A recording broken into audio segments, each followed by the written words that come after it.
Hey everyone, welcome back to another tech video. In this video, I'm going to show you how you can fix the issues that when you just try to update the latest iOS version and it's saying that you don't have any latest iOS version. So how you can fix that issue and when you have got a update notification from the iOS, just like that, which I'm gonna show you.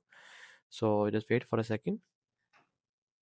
So as you see that it's showing, so make sure you just update the latest iOS version. So many users facing issue because they cannot update, so they cannot getting that type of interface, and someone which they can get that of interface, they cannot update the latest iOS. Just like that, I'm gonna tap on update. So many users when just tap on that, they cannot update their iPhone, getting the issues, and their iOS not updating. So how you can fix that issue in your iPhone, maybe iPad? Just go back and just cancel that, and you just have to just go to the settings again, and you have to make sure that you have a strong Wi-Fi connection. Also make sure that VPN is not connected. If you have a connected VPN, just disconnect it. So many users facing issue because they cannot use the strong Wi-Fi connection. Also make sure you just do not connect with any VPN. So many users which they think their network is not good, so they connect with the VPN, so that's why their iOS is not getting update. So make sure that you just not connect with any VPN.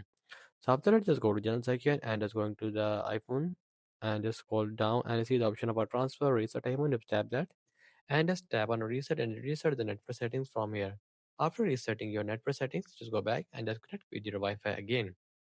After that, you just make sure that you have enough storage in your iPhone. Just go to iPhone storage and you have to make sure that you have enough storage in your iPhone. So iOS update getting the storage from your iPhone. So many users facing issue because they cannot have they don't have any enough storage in your iPhone. So that's why the iOS not updating. So make sure that you have enough storage in your iPhone. So after that, just restart your iPhone and again on it and just update to your iOS. So that's the video. Make sure you like our video and subscribe our channel for more upcoming tech related videos.